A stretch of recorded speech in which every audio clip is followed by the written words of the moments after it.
In July 2017, China celebrated 90 years of the People's Liberation Army with a huge parade of its military prowess. Chinese President Xi Jinping boasted that the People's Liberation Army has the capability of vanquishing all invading enemies. Bold words indeed, but is that really true? China has a 2.3 million strong army, almost a million more than the US. While it commands the largest ground force in the world, it is plagued by mobility problems. China lacks sufficient transport helicopters and still largely relies on trains for transportation across the mainland. The ground forces mainly exist to deter and manage conflicts with China's borders, and their goal is to increase mechanization by 2020. Figures from the Congressional Research Service suggest that China consistently spends 2% of its GDP on defense. Over the years, that money has gone into modernizing its forces.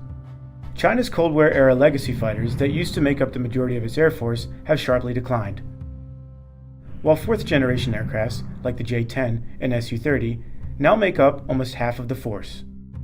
Additionally, the Chinese have developed fifth-generation aircrafts, the J-20 and J-31, which are said to rival their US counterparts. It has also made a point of modernizing its naval vessels, especially in the area of submarines and anti-ship cruise missiles. China plans to increase its submarine fleet from 62 to as many as 78 by 2020, according to the US Department of Defense. It is also undergoing efforts to build an additional aircraft carrier, as they currently only have one, the Liaoning. Nuclear weapons and their delivery systems have been big news in both Washington and Beijing recently. China, like the US, has intercontinental ballistic missiles buried inside underground silos. The 183-ton DF-5 has a range of over 7,450 miles and the capacity to carry 3.2 tons. On top of that, they have two mobile ICBMs with an estimated range of over 6,800 miles, powerful enough to strike most of the continental United States. But the real strength to China's military power is its cyber capabilities.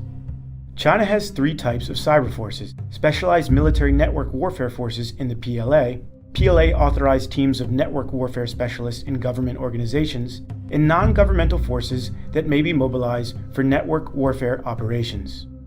According to the Congressional Research Service, there have been numerous incredible reports that China has used cyber espionage to steal military secrets from the US. It seems for now that China does not have the strongest military for traditional warfare. But the 21st century battlefield will not just be on land, sea, and air, but in cyberspace as well. And in that area, China's military may indeed have the upper hand.